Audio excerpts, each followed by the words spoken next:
الحمد لله رب العالمين والعاقبة للمتقين والصلاة والسلام على سيد الأنبياء والمرسلين وعلى آله وأصحابه أجمعين أما بعد فأعوذ بالله من الشيطان الرجيم بسم الله الرحمن الرحيم يا أيها الذين آمنوا كتب عليكم الصيام كما كتب على الذين من قبلكم لعلكم تتقون صدق الله العظيم। সমস্ত প্রশংসা ও সমস্ত গুণগান সেই মহান রব্বুল আলামিনের জন্য, যিনি মহিয়ান, গরিয়ান, সর্বশক্তিমান, অনন্ত, অসীম, দয়ালু ও কৃপাবান।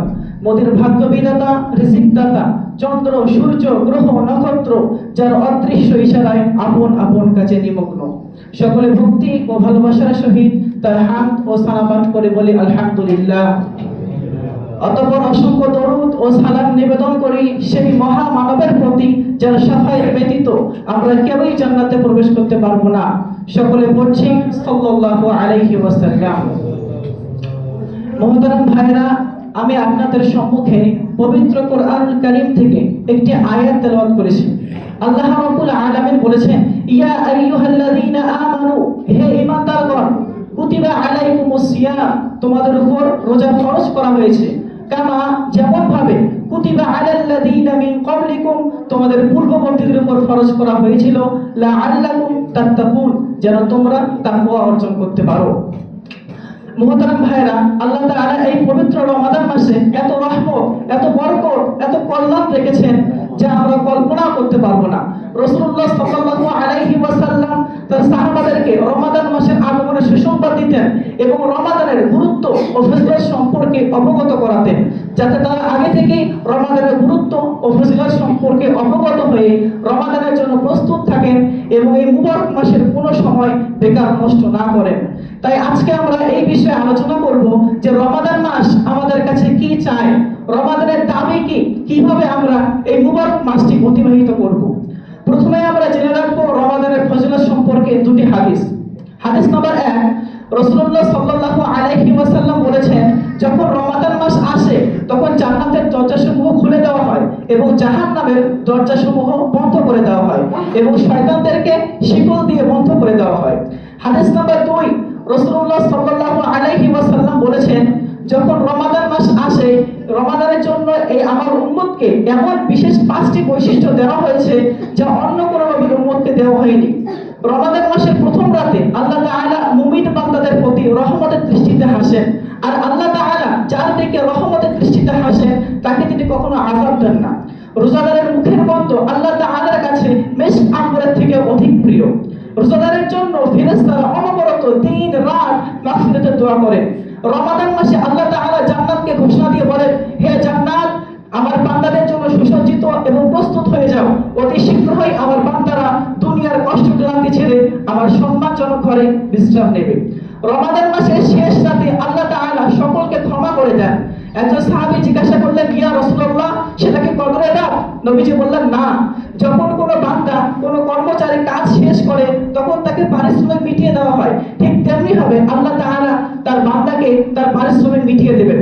মুহতারাম ভাইরা, আমরা রমাদান মাসে রোজা রাখা, তারাবি পড়া, এই দুটো আমল কম বেশি সবাই জানি। আমরা অনেকেই মনে করি যে রমাদান মাসে রোজা রাখলাম, রাতে তারাবি পড়লাম, ব্যাস রমাদানের হক আদায় হয়ে গেল। না, এই ধারণা একেবারেই ভুল। কারণ আল্লাহ তাআলা পবিত্র কোরআনুল কারীমের মধ্যে বলেছেন, ওয়া মা খালাকতুল জিন্না ওয়াল ইনসা ইল্লা লিয়াবুদুন, আমি জিন এবং মানুষ সম্প্রদায়কে কেবলমাত্র আমার ইবাদতের জন্য সৃষ্টি করেছি। তাই আমাদের উচিত সদা সর্বদা আল্লাহ তাআলার ইবাদত করা। শুধু তাই নয়, আল্লাহ তাআলা সূরা তাওবার 111 নম্বর আয়াতে বলেছেন, ইন্নাল্লাহা আশতারা মিনাল মুমিনিনা আনফুসাহুম ওয়া আমওয়ালাহুম বিআন্না লাহুমুল জান্নাহ, আল্লাহ তাআলা জান্নাতের বিনিময়ে মুমিনদের জান এবং মালকে ক্রয় করে নিয়েছেন। যেহেতু এই জানমাল আল্লাহ তাআলা তার জান্নাতের বিনিময়ে কিনে নিয়েছেন, সেহেতু এই জানমাল আমাদের নয়। আমাদের উচিত সদা সর্বদা আল্লাহ তাআলার ইবাদত করা। কিন্তু এরপরেও দেখুন আল্লাহ তাআলা কত দয়া, আল্লাহ তাআলার কত মায়া, তার চিরস্থায়ী সম্পদ জান্নাত দ্বারা আমাদের জানমাল ক্রয় করে নিয়েছেন, এরপরেও আমাদেরকে সেই জানমাল ফেরত দিয়েছেন। আল্লাহ তাআলা জানেন যখন বান্দারা দুনিয়াতে কাজকর্মে মশগুল থাকবে তখন তাদের মধ্যে পরকালের ব্যাপারে একটা গাফিলাতি পয়দা হবে। সেই গাফিলাতি দূর করার জন্য আল্লাহ তাআলা কিছু কিছু সময় ইবাদতের জন্য নির্দিষ্ট করেছেন। তার মধ্যে একটি হলো পবিত্র মুহতারাম ভাইরা, এই রমাদান মাসে একজন ফেরেশতা রোজ ঘোষণা দিয়ে বলে, হে সৎ কাজের প্রত্যাশী এগিয়ে যাও, হে অসৎ কাজের প্রত্যাশী ক্ষান্ত হও। ফেরেশতাদের এরূপ বলার উদ্দেশ্য, তোমরা যারা আল্লাহকে পেতে চাও, আল্লাহর মাহবুব বান্দা হতে চাও, আল্লাহর চিরস্থায়ী জান্নাতকে পেতে চাও, তোমাদের জন্য রমাদান মাস একটি পবিত্র সময়, সুযোগ, একটি সুবর্ণ সুযোগ।